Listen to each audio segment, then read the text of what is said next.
Hello and welcome to Face to Face. I'm your host, Zach Riddle. Tonight we're going to be talking about Purdue's budget, where the money comes from, how it gets distributed, and joining me at the table are two of the people who make some of those decisions. I have Michael Turinetti. He is the Purdue Student Body Treasurer. He's also a political science and sociology major here at Purdue. I'm also joined by Chris Kulesza. He is the student body, he is the Vice President for External Affairs for the Purdue Graduate Student Government.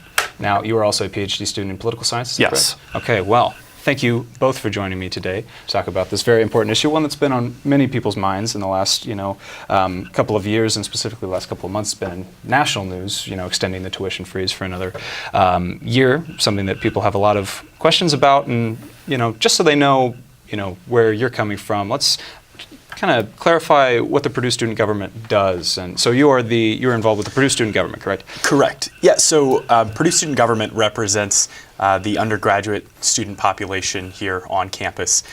We have a number of mechanisms that we do. We are a model government, so we have the three branches that are represented in the United States government. We operate in a similar fashion. Our judiciary is independent from the executive and the legislative, and we have the mechanisms to reach out to the student body. We have a board of directors whose job it is to interact with student organizations and sort of be the action arm of our executive. We also oversee a number of subordinate funding bodies, one of which is directly under my jurisdiction, the Student Organization Grant Allocation Board.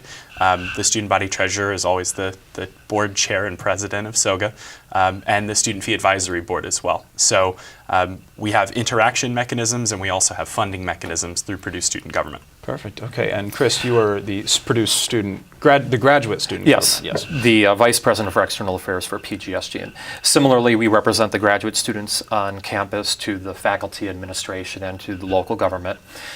We operate a little bit differently. Our Senate's a bit bigger. We have one senator per department and per interdisciplinary program, so we have about 70 senators. Our system is a bit more parliamentary, so our president and our vice presidents, treasurer, are elected by the Senate on an annual basis. We are made up of the Senate. We have committees, so members of the Senate plus any graduate student volunteer that wants to get involved can join a committee and have full voting power like a senator. An executive board made up of the leadership. Our budget's approximately $300,000 per year, and more than half of that goes towards funding graduate students directly, like in the form of travel grants. So for example, if you have a research paper that you want to take to a conference, you can apply and get a $1,000 grant for that. If you want to go to a conference for professional development, we have grants for that. So we're very, very geared and oriented towards directly helping out the graduate students and making sure that their time is as good and productive on campus as possible. Sure. So one question that I have, and I think, decisions that are made by the PSG affect everybody at Purdue every day. But it seems like the interaction that students get with PSG is, at least on the face, a lot of it is just like sidewalk chalk for people that are, trying to run for positions and stuff like that. How much actual effect, hard power, does the PSG have on campus at Purdue? Yeah, so Purdue Student Government's chief responsibility and task is to represent those students to the administration, to local elected officials in our individual operations. So really, as far as any vested power is concerned, it's entirely concerned with that representation and in funding those organizations. I mentioned the funding bodies. The student activity fee is $1.2 million that goes directly back to student organizations. So really, rather than dictating anything to students, we're there simply to help them enhance campus life, whether it be through an activity grant or for instance, if they're having trouble with a campus system, one of the things we've worked on a lot is codoing and trying to change the codo process, working with the administration. A number of other initiatives that students have come to us and talked about. For instance, one of the initiatives right now is getting menstrual health products across campus that are available for free. That's something that our administration is doing in the waning couple of weeks before someone comes in.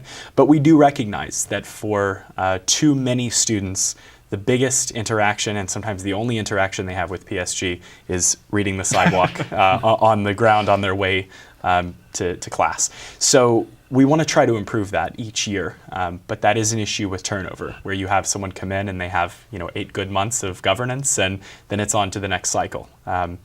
You wish you could do more about that, but I think it's up to each administration and each student involved in Purdue student government to make sure that they're reaching out to as many orgs and individuals as they possibly can to improve that level of interaction. Sure. So when we come back face to face, we'll get a little bit of Chris's perspective and his 7 terms in the PSG, as well as talk about more of Purdue's budget and what's going on in the future. Stay with us. We are all Boilermakers, but we're also much more. We're history makers, exploring the farthest reaches of our universe, often when strapped to a rocket. We are hope makers, rebuilders of Haitian cityscapes who ensure they'll now withstand any disaster. We are difference makers, developers of drought-resistant crops that just might end world hunger. The fact is, what we make moves the world forward. We are Purdue, makers all. It's one small step for man,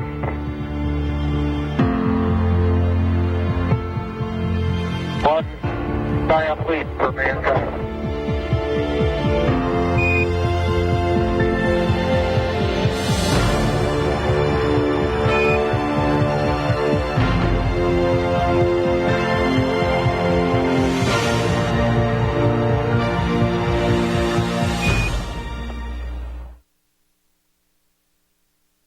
Everyone should know how to do hands-only CPR. If you see a teen or adult suddenly collapse, all you need are 2 simple steps. Call 911 and push hard and fast in the center of the chest until help arrives. just push to the beat of the classic song, Staying Alive. It really works. You didn't let me finish. I really do know this stuff. If it wasn't for disco, I'd be dead. Staying alive. Staying alive. I shared everything with my sweetheart. Milkshakes, sunsets, movie nights. I even shared my password. After we broke up, she logged onto my account, made countless online purchases, and copied some embarrassing pictures. I'll never fall in love again.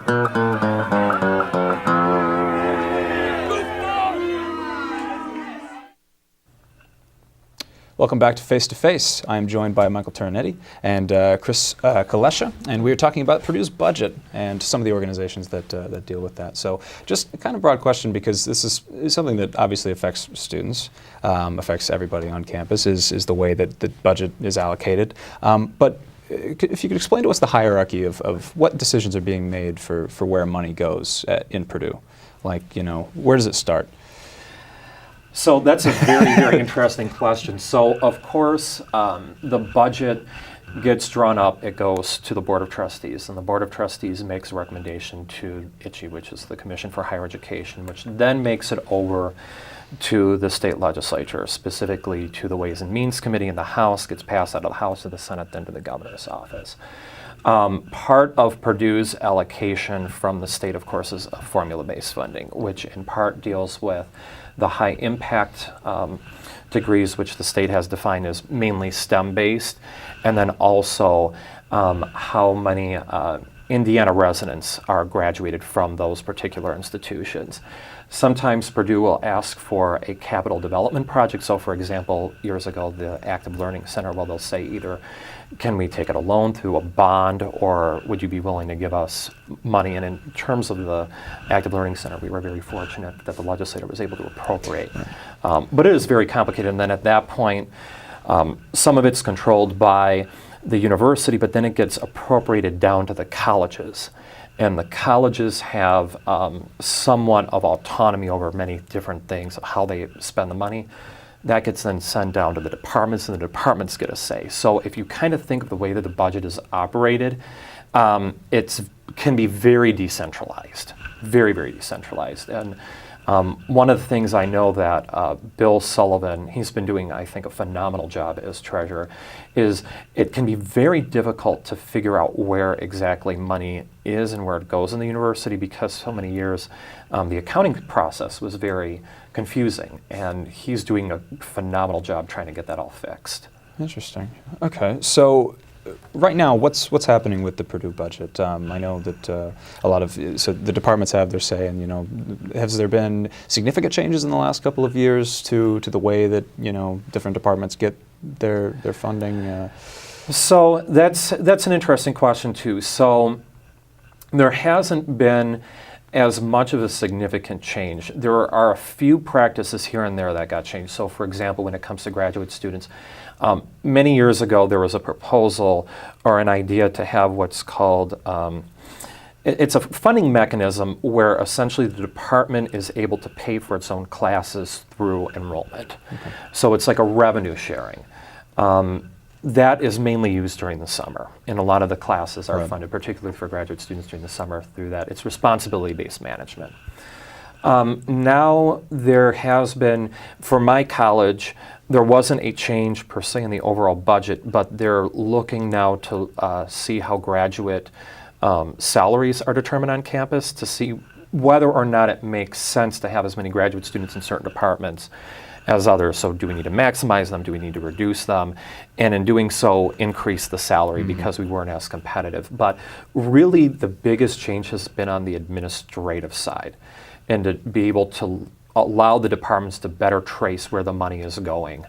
There was a budgetary change or an administrative change that was made years ago, which made it very difficult and made a plethora of cost centers that just made it tough to properly manage the budget of the university. All right. So budget in the last, you've been here for 7 terms now. Has it been a process of becoming more austere over time? Is it?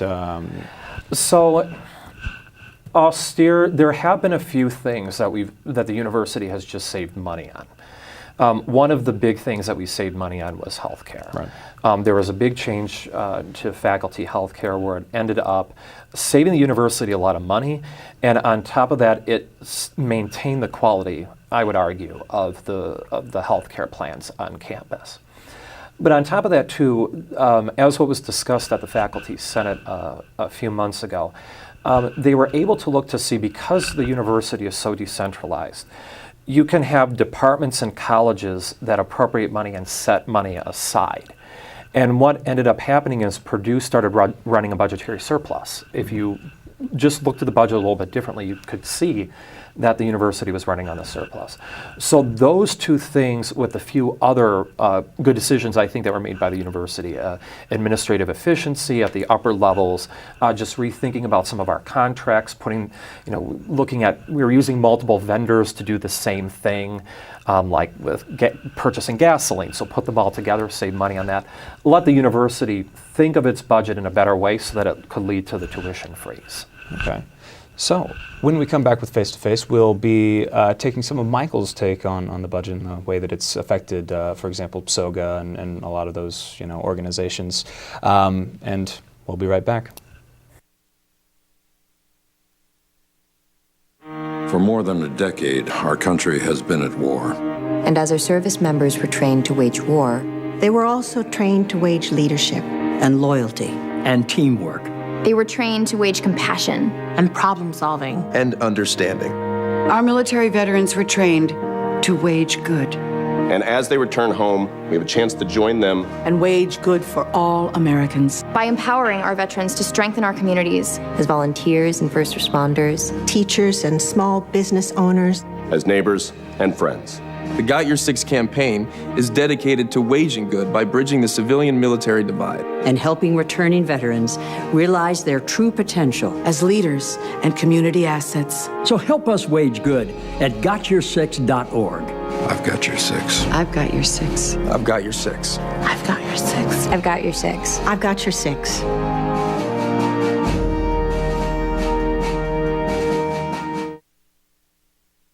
It's on us to stop sexual assault. To get in the way before it happens. To get a friend home safe. And to not blame the victim. It's on us To look out for each other. To not look the other way. It's on us to stand up. To step in. To take responsibility. It's on us, all of us, To stop sexual assault. Learn how and take the pledge at itsonus.org. I'm Daniel Radcliffe, and I believe that reaching out for help is the bravest thing a person can do. If you are struggling and need support, call the Trevor Lifeline at 1-866-488-7386. It's free and confidential, and trained counsellors are there to listen 24/7 without judgment. To learn more about the Trevor Project's life-saving work for lesbian, gay, bisexual, transgender, or questioning young people, go to thetrevorproject.org. Welcome back to Face to Face. Thank you again, Michael and Chris, for joining me here and clearing up some of the questions we might have about this very complex but also very important topic, Purdue's budget. Michael, I wanted your perspective on kind of the way that the things have been going, but one thing specifically that students I think have questions about are obviously what shows up on their bill. You know, you have the tuition obviously, but then there's also the student activities fee, which you mentioned a little bit, is how Purdue Student Government gets their funding, which they allocate. So if you could just explain, where's that go? And it's $15, right? Is it somewhere around there? Yeah. So each undergraduate student pays $15 into the student activity fee. That generates about $1.2 million. That's returned exclusively to the undergraduate student population. So it doesn't fund PSG's day-to-day operations. It doesn't fund our ability to get pizza for our meetings. Right. But rather it's allocated to those orgs when they apply for grants through SFAB or through SOGA. All of that money is returned back. And so that's something that we hear as well on our end, which is, well, what's this money for? Am I just being gouged for an extra $15? And if you never are a part of any student organization on campus in your 4 years or more, then you're paying for orgs to use those funding mechanisms when they do apply. But since so many students are involved in organizations and so many organizations are doing wonderful things, reaching out to campus, to the community, the student activity fee is an excellent way to reach that population and to enhance the campus experience in a way that we wouldn't have if we didn't have $1.2 million to fund organizations. And that's just the beginning.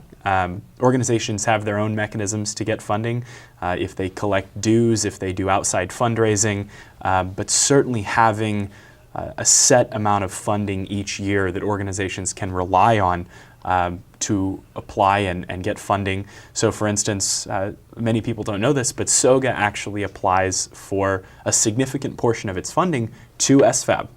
And the student activity fee is allocated in that way. SFAB is designed for broad-based campus initiatives that are $15,000 or more, and SOGA is under that $15,000 mark, so more focused activity-based initiatives. The university wanted to make sure that they were funding both types of those, and that mission lives on through SFAB and SOGA. So in some way or another, each student has been impacted by paying that $15, whether it's attending an event or an org brings a speaker to campus or anything in that vein. The student activity fee is able to facilitate that. Right. Well, yeah, thanks for cleaning that up. I think that is that is something that, as soon as people understand it, they understand the way that it goes. But one thing I wanted to ask about, something that's been kind of a hot topic, I spend a lot of time in Heveland Hall and places like that where a lot of grad students are there, and something that they're always talking about is the way the stipends work at the university. And you have some, a lot of experience in that, in that realm, right? Yeah, stipends it's a very complicated topic. So for a number of years, particularly in liberal arts, our stipends were very uncompetitive. If you actually looked at our social science liberal arts stipends, they were the lowest in Big Ten, and they were the lowest in Big Ten by about 10 to 15%. Our STEM disciplines as well, with their stipends, were not exactly up to the median.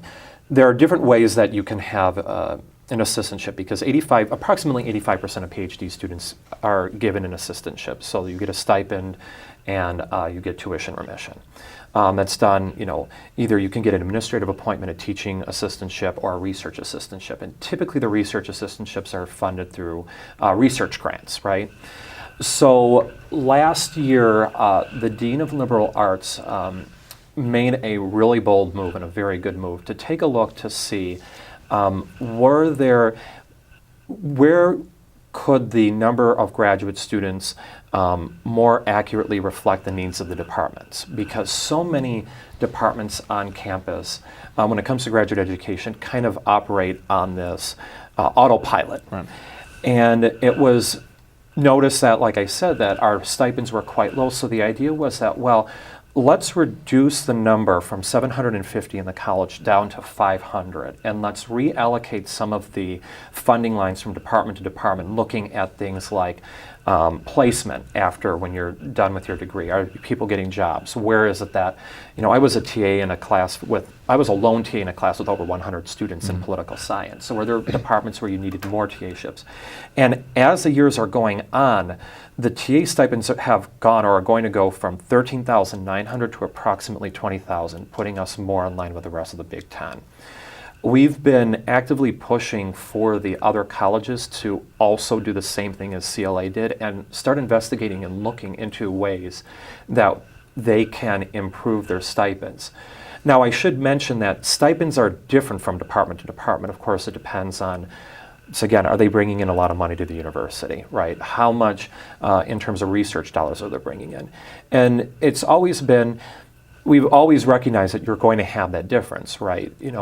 Being a chemical engineer is going to be different than being in political science, or being in political science is going to be different than being in English or the humanities, so on and so forth. But living in West Lafayette, it's always been said that part of the reason why stipends are so low is living in West Lafayette is so cheap relative to the Big Ten schools. Right. We found that wasn't really the case. That's the case if you include purchasing a house, but not if you include the rental rates. The rental rates are actually quite high in West Lafayette relative to the Big Ten schools. But I think that the provost, the president, the board have recognized this as a big issue, and I think that there are a lot of positive steps that are occurring to try to fix that. Right. Absolutely. So one question that I have about that is Dean Reingold specifically that kind of initiative of accountability with the budget and things like that, is that indicative of a larger move in the university? And we will get to that right after this next commercial break. Stay with us with Face to Face as we wrap things up here with Michael and Chris. We are all Boilermakers, but we're also much more. We're history makers, exploring the farthest reaches of our universe, often when strapped to a rocket. We are hope makers, rebuilders of Haitian cityscapes who ensure they'll now withstand any disaster. We are difference makers, developers of drought-resistant crops that just might end world hunger. The fact is, what we make moves the world forward. We are Purdue, makers all. Welcome back to Face to Face. So the question was, how is the budget and the way that it's being dealt with and allocated changing over the last, several years? You said that there was a lot of administrative changes. That's kind of what we've been talking about. But is there moves for more accountability, things like that, with transparency, seeing where the money's actually going and how it's being affected, more data-driven type decisions, things like that? I think so, and I really do hope so. I hope that the same type of analysis that was done with Dean Reingold occurs in the other colleges. On top of that, too, I think Bill Sullivan has been doing a phenomenal job to try to bring better accountability to the budget as a whole, particularly because we have been operating under guidelines and procedures that really didn't make a lot of sense for the university, and I think it's going to lead to a lot better budgetary decisions.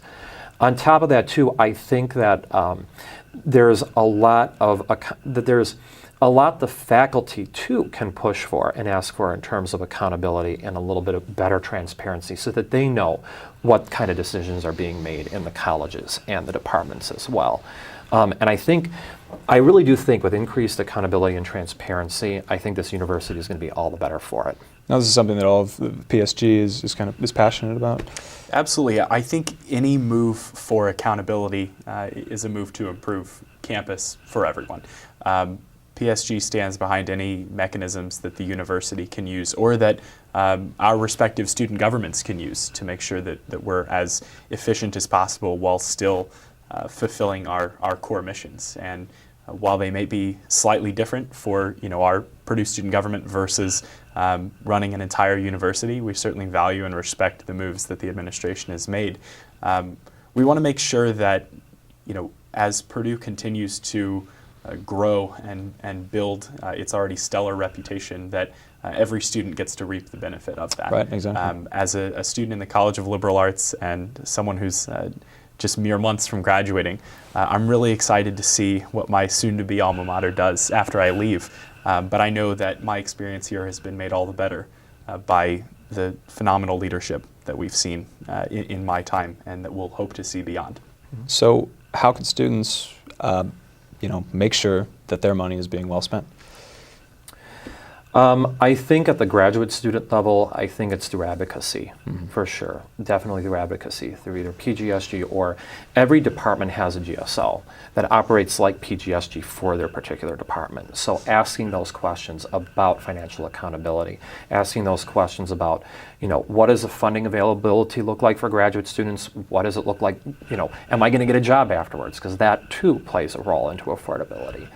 And I think with that, I really think that graduate education is going to improve. One thing I do want to mention is that when Dean Reingold did his fiscal and budget analysis, it was also coupled with a curriculum analysis to see whether or not there's any way that we can improve our graduate programs. So with those two things combined, I can already see very positive results in CLA, and the college is becoming much stronger because of it. Absolutely. So your terms is about to end, and then you'll be graduating. Is that correct? That's right. Will you be pursuing another term? No, I will not. I am finally retiring after 2 terms as president among the 7 and 2 terms as VP. So I am done. Both on the way out. Do you have any bit of advice for the incoming people involved in Treasury and just the executive board in general? Well, I think as far as Purdue student government is concerned, it's understand that you're there to represent undergraduate students, whether or not they were among the share that voted for you or not. I think that's a lesson for all of politics in general, but certainly of good governance. And for the incoming administration, I think whoever it is, they'll continue to build on the mission that Purdue student government has stood for quite some time. But at its very core, make sure that what you're doing helps students. Helps the population that you're there to represent. And as long as you're doing that, as far as I'm concerned, you're doing a good job. Any advice in navigating those many gears and pinions that make up the budget? They have, I know all of the members that are taking over the next time, and let me tell you, they're a very good group. They are all absolutely phenomenal. They have really good ideas to bring the organization forward and bring the university forward. And I want to echo exactly what you said. The name of the game is helping out students. It's about making sure that the university is a better place than how you started out when you leave it. And the new group of people that's coming into PGSG, they're very enthusiastic. They really do want to help out graduate students. And I've been having some of the transition meetings, and I think that PGSG has a very bright future, and I think that Purdue has a very bright future as well. Obviously. So we have about a minute left. What can students expect from the budget in the next couple of years and how that's going to affect them? Well, I think first you can expect to see the responsible decisions that we've made start to pay off. They already have. Students are already seeing the impacts of another tuition freeze. Certainly that's very indicative of administrative priorities.